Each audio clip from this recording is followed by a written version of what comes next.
পুজো যত কাছে আসে তত চারিদিকে এক সে বাড়কর এক সেল, ব্যাগের সেল, নতুন ব্যাগ, নতুন সাজের জিনিস এগুলো থাকে। কিন্তু এমন অনেকে আছেন যারা নিজেদের ঢাক নিজে পেটাতে পারেন না, বলতে পারেন না, সত্যি বলতেই পারেন না, কিন্তু তারা সুন্দর সুন্দর জিনিস তৈরি করেন, ব্যাগ থেকে শুরু করে অলংকার, যেগুলো পুজোর আগে তারা এক্সিবিশনও করেন একাডেমি অফ ফাইন আর্টসে। সেইগুলো একটু পরখ করে নিতে পারেন, দেখতে পারেন।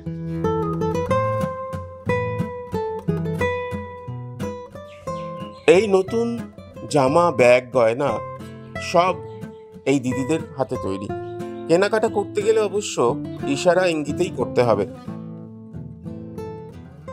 নমস্কার, আমাদের এখানে মোটামুটি সমস্ত হ্যান্ডক্রাফটসের জিনিস আছে, মানে হাতে বানানো যা যা আছে, জুয়েলারি বলুন, ক্লোথস বলুন, বিভিন্ন হ্যান্ডক্রাফটস, পেন্টিংস, বিভিন্ন ধরনের বটলস পেন্টিংস, ব্যাগস, এগুলো সমস্ত যে প্রোডাক্টগুলো আছে সমস্ত হাতে বানানো জিনিস। এবং এখানে ডেফ ওম্যানরা সমস্ত কিছু বানিয়ে থাকেন। স্টিচিংয়ের অনেক ধরনের প্রোডাক্ট আছে। বুক, মানে বুকের ওপরে, মানে আমাদের যেগুলো নোটবুকস হয় তার উপরে পেন্টিংস করা রয়েছে, কোস্টার্স করা রয়েছে, সেগুলো সমস্ত হ্যান্ড পেন্টেড করা রয়েছে। বিভিন্ন ধরনের প্রোডাক্ট আছে, সমস্ত কিছু ওরা হাতেই বানান মোটামুটি। আমরা সবাইকে বলবো, আমন্ত্রিত করবো যে আমাদের এক্সিবিশনটা আসুন, সমস্ত জিনিস দেখুন। আপনারা পুজোর আগে আমাদের এক্সিবিশনটা হচ্ছে।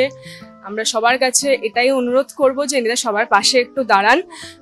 মানে খুবই ভালো কোয়ালিটির মান পাবেন, খুব ভালো কোয়ালিটির জিনিস পাবেন। সবাই আসুন, প্লিজ দেখুন, ওদেরকে একটু প্লিজ সাপোর্ট করুন,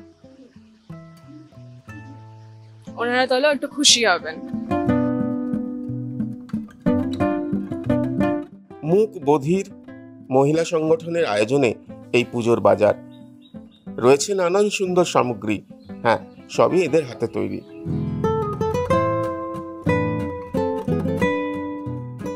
ওনারা নিজেরা নাও বলতে পারেন, ওনাদের কথা কাজের মধ্যে দিয়ে যে ফুটে ওঠে সেটা তো বুঝতেই পারছেন। আমি একটা সাইন ল্যাঙ্গুয়েজ বলছি সবকিছুই। এইখানেও যেমন এটা, এদিকে দেখুন শুভ শারদিয়া, এটাও কিন্তু।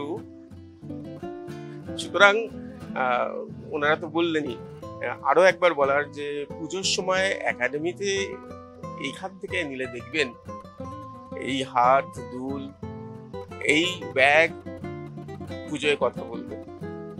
সুরজিতের সঙ্গে প্রীতম দে, ক্যালকাটা।